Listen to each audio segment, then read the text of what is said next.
Good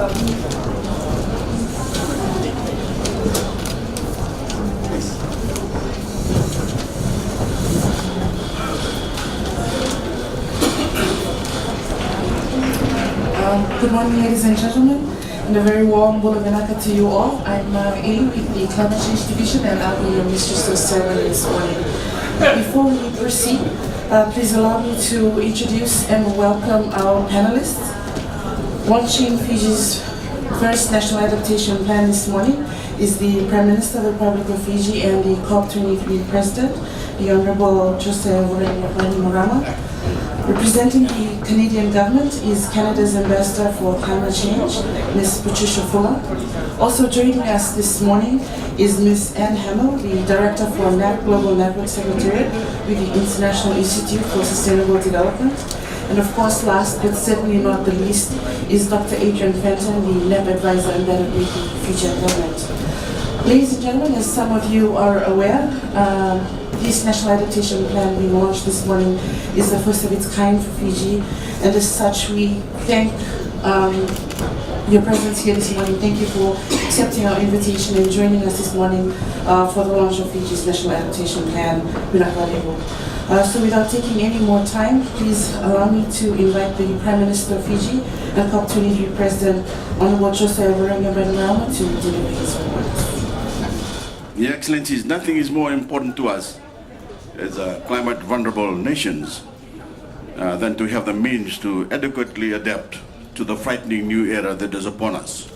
The extreme weather events, rising seas, and of course changes to agriculture caused by climate change.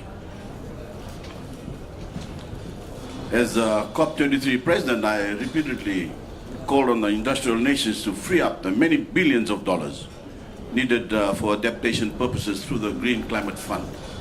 And while some of that has now started to flow, we needed to do a lot more to have that finance more focused on where it is needed most.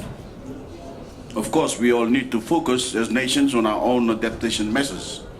So I'm delighted to welcome you all here this morning for the official launch of Fiji's first National Adaptation Plan. Firstly, I want to acknowledge and thank Dr. Adrian Fenton and the National Adaptation Plan Global Network for providing us with the technical and financial support to develop this blueprint for our adaptation efforts. I also thank the governments of the United States and Canada for their assistance with the project. As I said in our national statement to the COP last week, this involves a continuous and progressive process to ensure a systematic and strategic approach to adaptation in all government decision making. We are placing a particular emphasis on agriculture, on fisheries, biodiversity, health, and a range of adaptation action in all of our communities, from our cities to small rural and maritime communities. These range from building seawalls and relocating communities threatened by rising seas to strengthening our infrastructure through improved building codes to withstand the extreme weather events that are becoming more frequent and intense. In the Talanoa dialogue yesterday, one of Fiji's key COP legacies, I spoke of the devastating effect on Fiji in February 2016, when we were struck by the biggest tropical cyclone ever to make landfall in the southern hemisphere. As many of you know, Cyclone Winston killed 44 of our people, left many thousands homeless, devastated our infrastructure and caused losses equal to 1/3 of our GDP. Even almost 3 years on, we are still yet to fully recover.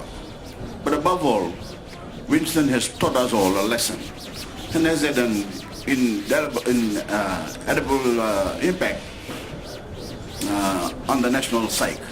We know that because of the stronger and more frequent storms caused by climate change, it is only a matter of time before Fiji is struck again. And every year, our people share a deep sense of foreboding as they scan the horizon and listen to the weather reports. We were fortunate that Winston spared much of the country, including most of the vital tourism areas on which our prosperity as a nation depends. But we are acutely conscious that we are that were a similar storm to score a direct hit on Fiji. All that we have built up over many decades could be destroyed in the space of a few terrifying hours. The threat to our people and our economy is now an ever-present danger, even outside the traditional cyclone season.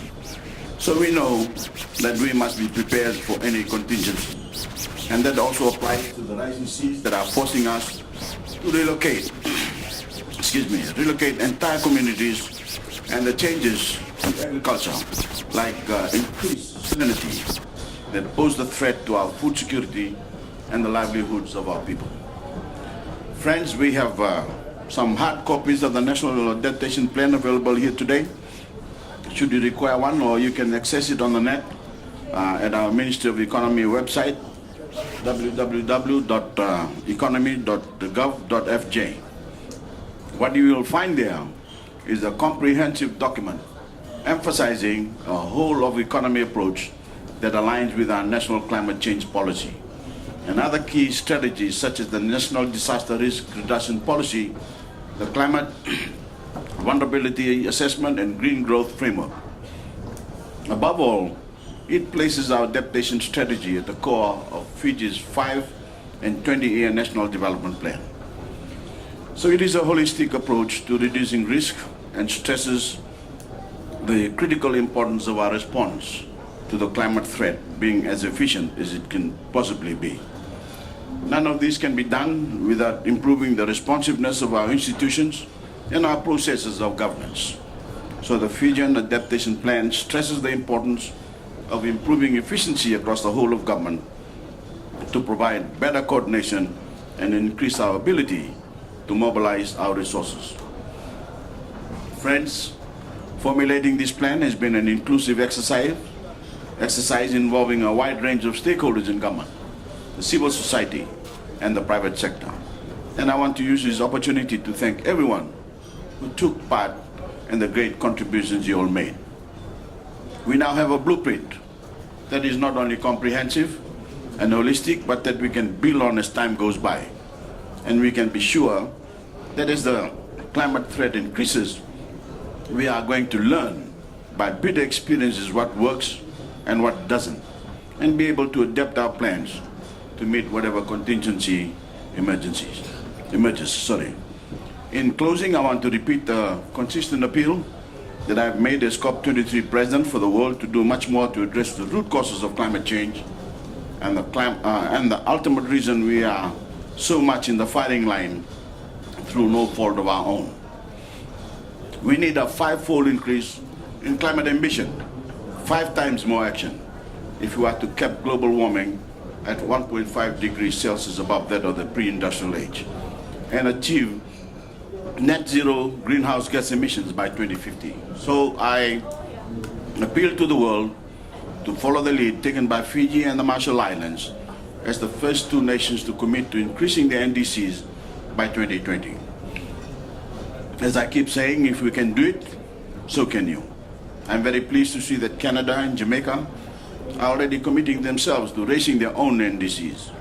And I very much hope that this will become an unstoppable force by the time we will gather in New York next September to review our collective ambition at the UN Secretary General's Climate Summit.